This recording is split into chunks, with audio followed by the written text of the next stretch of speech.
Hi guys, today we're going to be looking at mark maximizers. So for those of you looking to get a grade 4 to a grade 6, even up to a grade 7, I'm going to be showing you how to answer question by question. Once again, if you're not sure, just pause the video and see if you can do the questions by yourself, or play the video from start to finish and then have a go at the questions again by yourself, just to check that you have a full understanding of how to answer the questions. This is exam season now, and I guess so some of you are already revising for your exams, waiting for the papers to arrive mid-May, June. And yes, I know there's a lot of nerves, but you're taking it question by question. You're making sure that you have highlighted any keywords and just take your time answering the questions. So I believe in you. You've totally got this. With that said, let's get to it.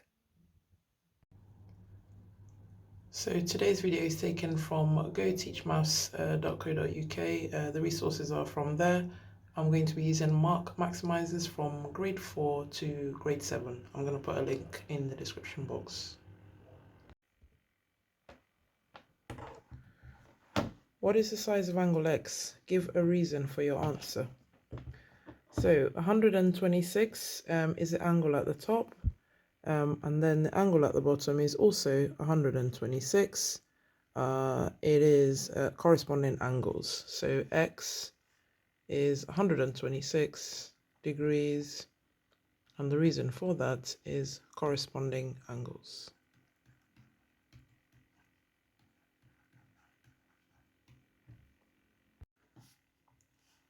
Solve 3x plus 8 equals x plus 16.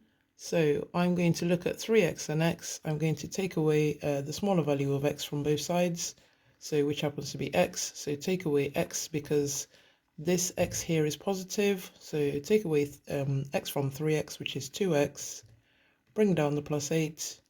X take away x is 0. Bring down the plus 16. And then my new equation is 2x plus 8 equals 16. I need to get rid of plus 8 by taking away 8 from both sides. So 2x plus 8 minus 8 is 2x. 16 take away 8 is 8. So my new equation now is 2x equals 8. I need to get rid of the 2 there, which is multiplying. I'm going to divide 2 from both sides. Divide 2 from both sides. So 2x divided by 2 is 1x. X divided by 8 divided by 2 is 4. So x is equal to 4. And your check is x is 4. So 3 times 4 add 8. What does that equal? And then 4 add 16. So do they both equal 12? Do they both equal 20? So 3 times 4 is 12. Add 8 is 20. 4 add 16 is 20. So x is indeed equal to 4. Simplify b to the power of 4 multiplied by b to the power of 4. So b to the power of 4 is b times itself 4 times. And then multiply by b times itself 4 times again. So altogether b multiplied itself 8 times. So it's b to the power of 8. And also you'll notice that when you multiply the same base number, you are adding the powers. So it would be b to the power of 8. And then the second question in this one, 3y squared is 3y times itself. So 3 times 3 is 9. Y times y is y squared. These triangles are similar. Find length x. So if the triangles are similar, that means it's got a scale factor that's linking the smaller triangle to the larger triangle. So 7 times 3 is 21.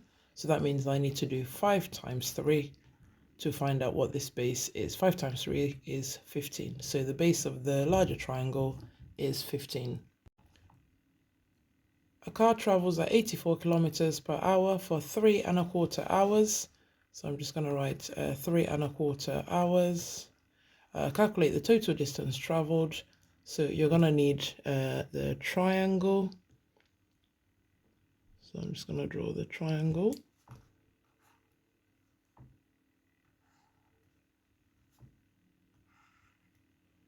So which is distance at the top and then speed multiplied by time. So let me just write that out again. So you've got distance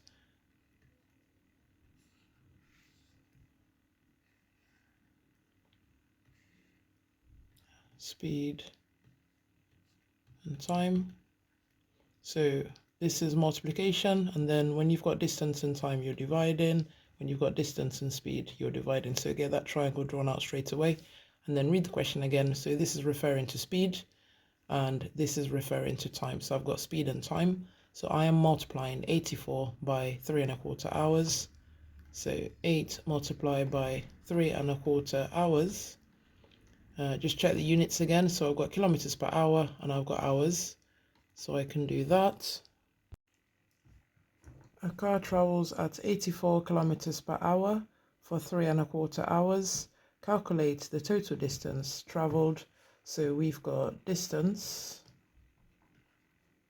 speed, and time.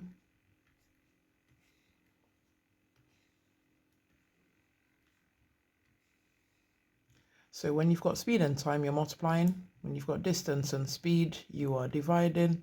When you have distance and time, you are also dividing. So what do we have in the question? We have speed and we've got time. So 3¼ hours is our time. 84 kilometers per hour is our speed. So we've got speed and time. So you multiply 84 by 3¼ which is 315. So this was speed and this was time. So we want the distance. So kilometers per hour is the speed, hours is the time. So the units for distance is kilometers.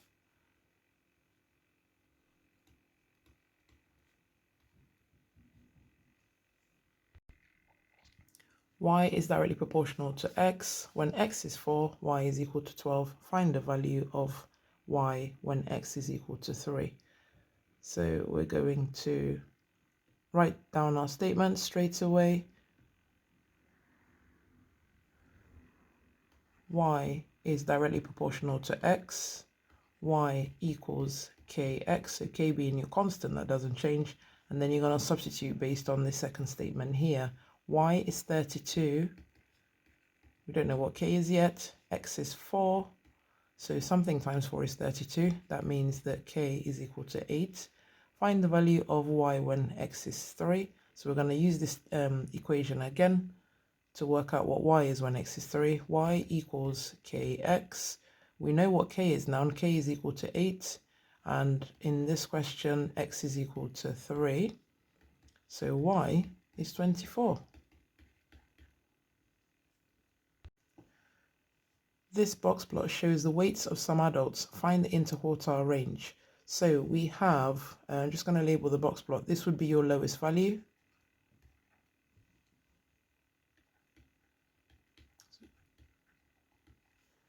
This would be your highest value in the data set. This would be your median. So this middle line here within this box, this would be your median.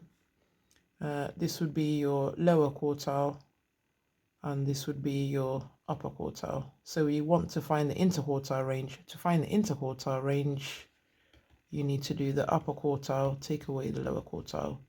So the upper quartile, I just need to work out, this is 70 here, this is 80 here, so halfway here is 75. So it's going to be 75, 76, 77, 78. The upper quartile is 78.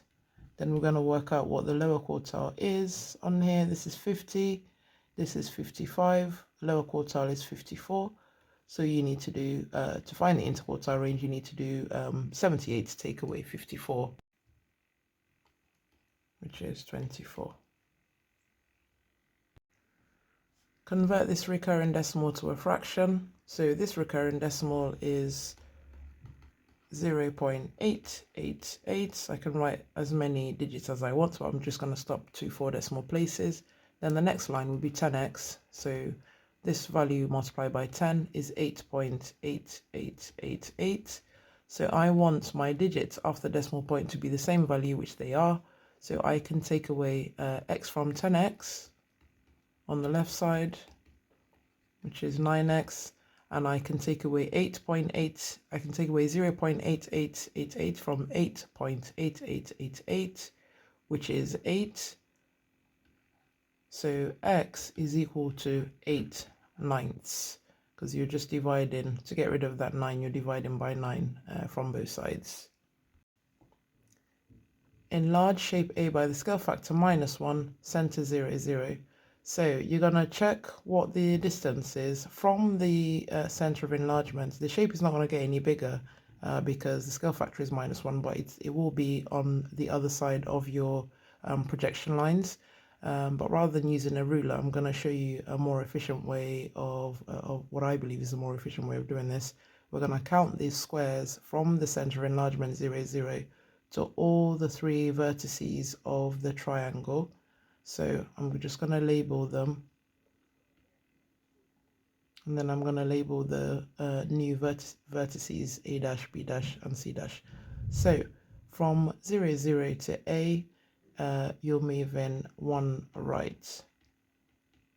So the opposite side would be 1 left, and that's where A dash would end up. So 1 left. Okay, from 0, 0 to B here, you're moving 3 right and 4 up. So 3 right and 4 up. So these movements will be the opposite direction, but the numbers won't change because it's a -1 scale factor. So instead of 3 right, you're going to move 3 left, and instead of 4 up, you're going to move 4 down. Okay, so from 0, 0, you're going to move 3 left, 1, 2, 3, and 4 down, 1, 2, 3, 4, and I'm going to label this B dash. Okay, and the final movement is 0, 0 to C is 3 right. So instead of 3 right, I'm going to move 3 left to complete this. So from there, 3 left. So this would be C dash, and my shape would end up here. So excuse me, I can't use a ruler on this, but you should absolutely use a ruler on your exam paper. So this is where my shape has ended up. So it's a negative scale factor enlargement of -1 from center 0, 0. Simplify fully. 4x plus 12 divided by 7x squared plus 21x. So whenever it's asking you to simplify fractions, algebraic fractions like this, you need to factorize. So you're going to factorize the numerator and you're going to factorize the denominator. Looking at the numerator, the highest common factor of 4x and 12 is 4. So open your bracket. 4x divided by 4 is 1x. 12 divided by 4 is 3, and that's positive. Then I'm going to look at the denominator. So the highest common factor of 7 and 21 is 7. And then I'm also going to look at x squared, and x is x. So open my bracket.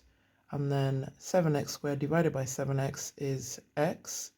21x divided by 7x is plus 3. So they're all positive anyway.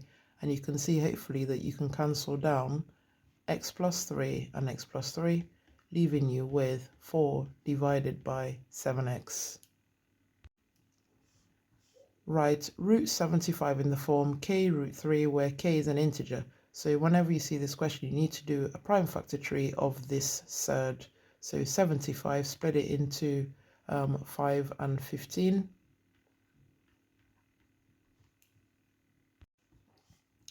And then I can't do anything else with the 5, so I'm going to extend 15 to root 3, root 5.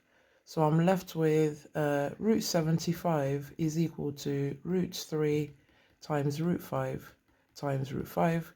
Root 5 times itself is root 25, which cancels down to 5. And then I've got root 3 times 5. So if you look at the question, k root 3, k is 5. So k is 5.